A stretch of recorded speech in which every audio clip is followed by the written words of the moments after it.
What's up, y'all? We have another Breaking Bad boxing preview and prediction here. This week, we have Oscar Collazo versus Jayson Vayson. Oscar Collazo, the champion, defending his WBA and WBO minimum weight world championships. Jayson Vayson, the challenger, 14-1, 8 of those wins coming by way of knockout. Oscar Collazo, 12 wins, 0 losses, 9 of those wins coming by way of stoppage. If you can, please like the video. Let's jump into the tape. Let's jump into the X's and O's. Jayson Vayson, 27 years old, Orthodox fighter hailing from the Philippines. We're going to talk about a few fights for his. His fight versus Jirawat Ayamong. He fought behind a jab early and often. This is the fastest I've seen him in all of the tape that he looked. He was walking forward in straight lines, not much angles and nuance to his game. He got caught with a counter left in the first round at 1 minute and 30 seconds. And he also got caught with 2 sweeping overhands after he dropped Jirawat in the second round too as well. He had good body work on the inside, a good jousting body jab as well.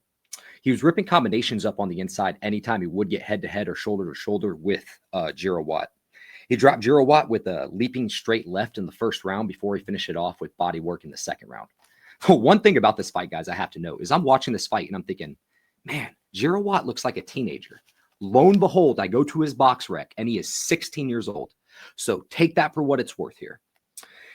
Jayson Vayson, sorry about the name pronunciation, y'all. Shambalang Marbalang. He had minimal movement of his feet behind his mid guard. In round 1, he got cracked with multiple left hooks and an overhand right from Shambalang. Rounds 1 and 2, Jayson Vayson had a pretty tough time getting cracked a few times here. He did have stiff jab. It seemed to stick Shane every time it landed. Every time Jayson would overthrow in this fight, which was 3 or 4 times by my count in the first 4 rounds, he would lose his base and stumble. There was a moment in round 2 where he literally ran himself into the ropes. He had good short hooks on the inside. He loved playing that roulette style of fighting. You throw a hook, I throw a hook. Let's see who lands first. He walks in irresponsibly. Not much setup to his guard against Shane here, but when he did get inside, he was unloading combinations on the inside on the body. Good inside uppercut, and anytime he put Shambalang against the ropes, he was unleashing combinations. He had a solid sweeping and lunging left hook. So we start to see with this variation of his sweeping left hand and lunging left hand, it's not bad and can generate some force, and it covers a lot of ground. In round 4, he really started to put together his straight shots as compared to just walking forward with nothing behind it. He was really putting his straight shots together, walking in with a little bit more respect, I should say, for Shambalang. Shane really started to slow down and look exhausted after the round 4. It gave Jayson opportunities to start beating up the body and really banging that drum. But even when he was exhausted late in the round, Shane was having success turning himself off of the ropes. Shane was really good at turning himself off of the ropes and not getting trapped there here. After round 7, Shane was completely spent. Jayson was just walking forward, unleashing on the body. And he had some good same side punching when he had Shane against the ropes. And that's one thing. You guys know I love to see some same side punching. He was still allowing himself to be turned and moved, even with a gas Shane in round 8. But at round 9, he threw the sweeping left hook when he was throwing the sweeping left hook when Shane was exiting right, and he caught him, man. He finally caught him on one of those exits and one of those angles, and he finished the job there. Vayson versus Seo Aoki, who I think is the best of the competition that he's fought here. I'm going to be honest, I didn't give Vayson a single round in this fight. They were leaning over each other and really just trading shots. It was damn near rock'em sock'em robots while leaning on each other.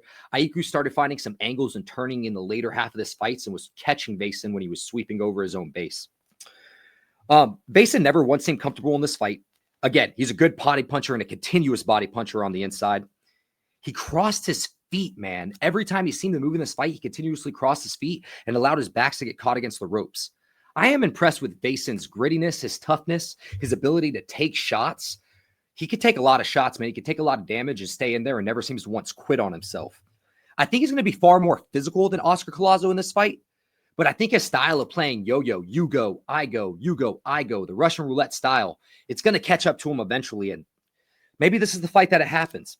He throws a good uppercut on the inside of Aoki's punches, catching him in moments in between. And he was consistently getting tagged and countered by Aoki, Aoki's not necessarily a counter fighter. He's a go forward and I'm going to beat you up all over. I'm going to punch anything you give me available. And he was countering him here. So what do I dislike and what do I like about Jayson Vayson? I like Vayson's consistent body work. He's tough and gritty, has a super solid inside uppercut. I think he's going to be a more physical fighter here against Oscar Collazo. I don't love his mid to low guard. I think he gets cracked in firefights. He has low variation both with his levels and his punching and his punch speed. He can't cut off the ring. I don't think he's very crafty. Let's talk about Collazo versus Cano. He was going in with the jab early and often, early feet feints, early hand feints. He started following up his jab with the two early in the fight too, which I loved. After about a minute or two into round one, he started following up that two. Cano had his moments of success, of course, on the inside to the body, few uppercuts that broke through the high guard of Collazo, which could be interesting as we know what Vayson likes to beat up the body on the inside and has moments of success through the high guard with the uppercut. I felt like Collazo had a lot of physicality issues with Cano as compared to being able to turn him or use his feet to get him off of him. He had to push him off, physically use both hands to push him off. One thing about Collazo in this fight, he was not getting hit with wide or sweeping shots at all. His eyes were good. His range control was good. He was countering off those misses. Maybe he trusts his eyes a little bit too much because he will exit with his hands down. And we're going to see in a later fight earlier that he got caught with exiting with his hands down.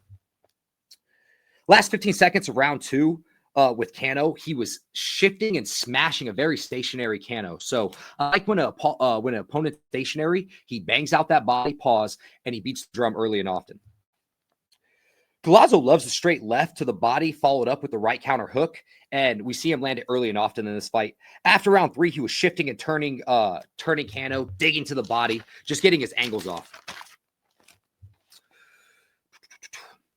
Even when Cano came out wounded here, he was still fighting behind a jab. As compared to Collazo rushing his works with hooks and sweeping shots, he was fighting behind a jab, setting up his shots.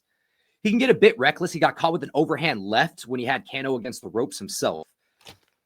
The finish he had against Cano, man, he shifted left, right hook to the body. He pulls, smacks straight left, and then a cheeky body shot to Cano that ends the fight. So I really like the finishing sequence in this fight. Y'all, Collazo versus CP Freshmart. Fighting early and often behind a jab. Great feet and hand feints, man. His foot placement was incredible on this fight, shifting between inside foot placement and outside foot placement. A small subtlety to Oscar's game that I really love. When he has the foot placement on the inside, he loves the straight shots down the pipe and the jab. When he has his feet on the outside, that's when he commits to his shots. So look for that in this next fight, guys. When he has his feet on the outside, he's going to throw his more committed shots. And then on the inside, he'll throw his straight shots more, kind of probing and range-finding shots. He has a really good pull. I just would like to see him counter off his pull a little bit more. He's really efficient when he chooses to counter off of that pull and fire. Again, CP had some moments on the inside to Collazo's body, especially with the straight right hand. That could have to do with the southpaw versus orthodox fighter. We're always going to see that southpaw versus orthodox is the straight right hand or the straight left hand, vice versa, is always going to be open to the body for either. He floats in with a straight left hook and a shovel left to the body, floats out before CP Freshmart can even tag him. I believe this was actually round 5, if I'm remembering correctly. I love this float in and out. Minimal body targets, but he was super efficient with the body work that he did throw against CP Freshmart. And Collazo's angles defensively, man, it may be some of the best I've ever taped, man. He's always shifting just off an angle, 20 degrees, 30 degrees, 45 degrees, turning completely and putting you at a 90-degree angle. I love Collazo's defensive shift. The first knockdown he had against CP Freshmart was throwing a shovel hook in round 6, and Collazo shifted off to his right and threw a right hook off the shift, and it dropped him. Just a thing of beauty, man. One of those knockdowns you rewatch multiple times and slow down just because it's such poetry in motion. Now, I do want to talk about the Collazo versus Zabata fight. Again, guys, this is southpaw versus southpaw, so let me try to keep it short, even though I have hella notes on it. Zabata's a crafty vet, man. Hand fights, parrying. He was slipping and turning his head, never really eating too many clean shots early in this fight against Collazo. He didn't have much foot success. He didn't have as much foot success Collazo did as he does in his other fights, and I think that has to do with the southpaw versus southpaw matchup. He had issues corralling Zabata early, who, again, is a crafty vet. Collazo was trying to change his punch speed, and he got cracked when he was exiting with his hands down in round 2. And he got cracked exiting hands down in round 2 that almost dropped him and stumbled him in round 2. I feel like that drop really brought Collazo back into the fight, though, because he shifted gears after round 3 and put on a lot of volume, mate. I was really impressed with his 12-round volume and efficiency. He never seemed to lose his base or lose his mind ever once in this fight. And I honestly thought he could have gotten Zabata out of there around 6, rounds 10, and rounds 12. After round 9, he was really corralling Zabata against the ropes and unleashing combinations.